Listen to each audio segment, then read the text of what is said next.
Whenever I have people around, it's like I'm celiac and somebody else will be vegan and then somebody else will be, FODMAP or whatever. So you've got to do something new because otherwise you can't feed everybody. My name is Cassandra Tse. I am a 30-year-old New Zealand Chinese Pākehā theatre maker, and I was born right here in Wellington, New Zealand. I've been artistic director of Red Scare Theatre Company for 10 years now, going on, in 2023. It's our 10-year anniversary, and I am so proud of our company having started from a couple of undergraduates putting on a musical and not really knowing what to do, so just forming a production company to just now 10 years of productions of contemporary scripts from internationally and New Zealand new writers, and helping to foster new directors and new playwrights, people that haven't necessarily been produced before. I'm really, really proud of all the work that we've done with Red Scare. I think it's super exciting to be sitting here and 10 years on and looking at where we've come from. I would say try things out. Try things out before you're too scared. I think sometimes there's that wonderful thing when you're new to something, you don't know what you don't know, and so you can kind of be bold and ambitious in a way that if maybe you knew a little bit more, you'd be too scared of. And I think that's such a beautiful space to be in when you are I say this as a person that started a theatre company at 20.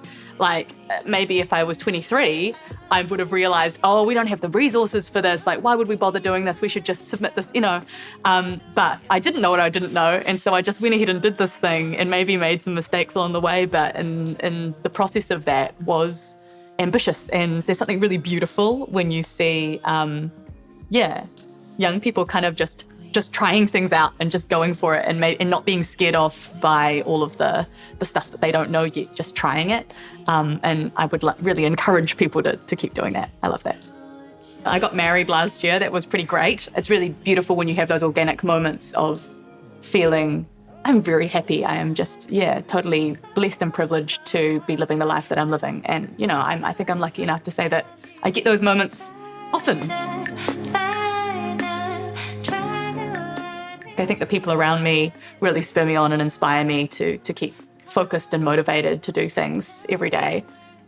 So I find quite often when I'm working on generally 3 to 4 projects at the same time at different stages, it's after you have that moment where you're talking about it in depth with somebody else and you both just get to that excitement of this is such an awesome thing. I'm so excited we're doing this. It's the moments after that I feel probably the most motivated. That's when I really get things done. I'm very lucky that, my partner James he's marketing director of Red Scare. He's been part of the company since 2016.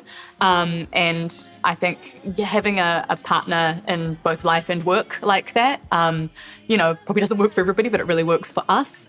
In that I've got somebody there that I trust completely and also I know understands the pressures. As a theatre maker, I think that all conversations we have about arts funding and conversations we have about the government support of the arts is incredibly intertwined with, in general, the poverty gap between the rich and poor and making sure that, people can afford rent, people can afford food. I think it's all tied up in the same ecosystem and that our current capitalist system is not working for a huge majority of people, I would say, and to different extents. People are struggling, people are living hand to mouth, people are, in need of help. And I think that, as an artist, we're coming from this same society, art comes from the society that everybody else is living in. And the things that are good for art are the things that are good for general society. Having cheap rent makes art. Having, affordable groceries makes art. Having, a healthy planet to live on makes art possible.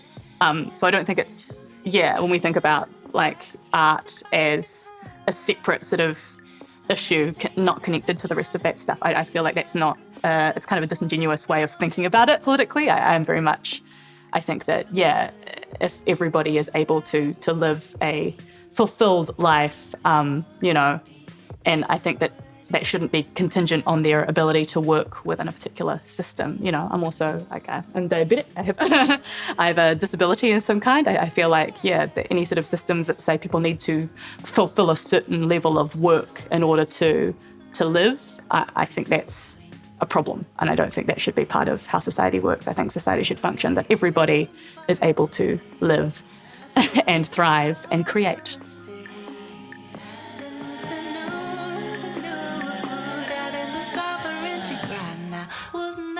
I feel like Aotearoa is... I think sometimes we can get too full of ourselves on these things, but I think in comparison to other parts of the world, there are some things that Aotearoa is doing better. And sometimes that means that we've got a low bar to hurdle. But I think as long as we keep sort of putting ourselves in opposition to these other places that are kind of maybe more regressive, I think that's at least a good way to think about ourselves. It's exciting when laws are passed that I am happy with, you know. I'm excited to have abortion out of the Crimes Act, you know.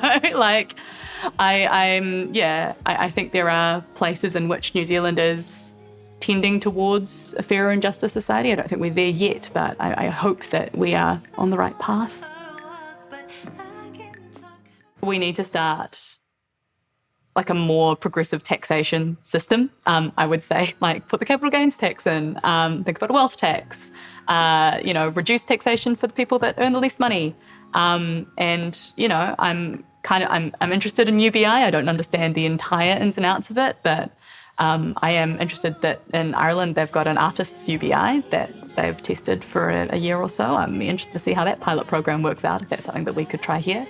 But yeah, I think just if the central issue is capitalism, unfettered capitalism, then like I think policies which adjust that scale a little bit and put some more money back in the hands of people that are on the lowest tax brackets would be great.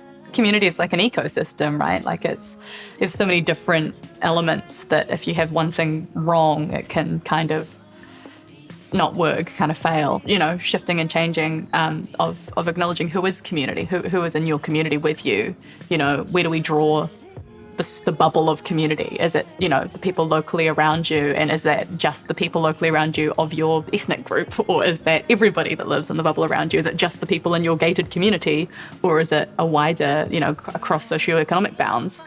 And I think community begins when we can have conversations with each other, but also when we are willing to reach out beyond those boundaries. Yeah. I feel like I would love time travel as a superpower. I think I really love being alive. I love living. And I am, one of the things that I'm existentially very sad about is all of the things that my little lifespan is going to mean that I won't get to see in the future and didn't get to see in the past.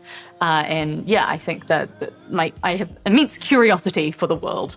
And I think time travel would be something that if I could just pop ahead 300 years and just see what's up, like, you know, don't want to change anything. I just want to like get to be there and experience it. I mean, at this stage, I feel like from humanity, some sorry would be in order. I think we've done some pretty bad things to Papatūānuku. I think there's a strain of thought that's like, humans are the disease. Like, we go inside for lockdown, nature is healing. I think that's kind of a sort of eco-fascist way of thinking about humanity. I have strong faith in humanity and our ability to fix things and to make things better if we work together. I am a strong believer in the Stephen Sondheim concept that the only things you can leave behind as a human is children and art. And I don't have any children yet, so I would like to, to leave some art behind, maybe a child as well in the future. I think making art is one of the things that makes us human.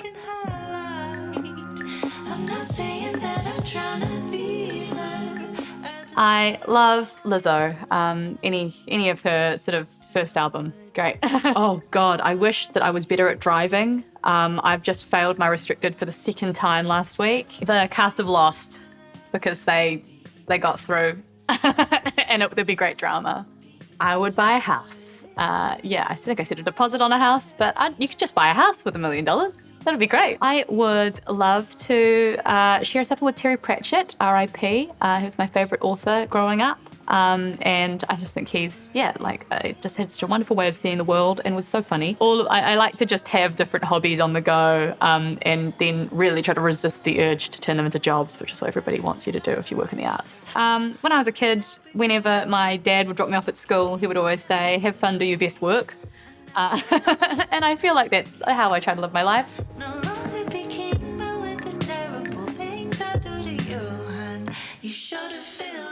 So I'm currently a PhD candidate in creative writing over at the International Institute of Modern Letters.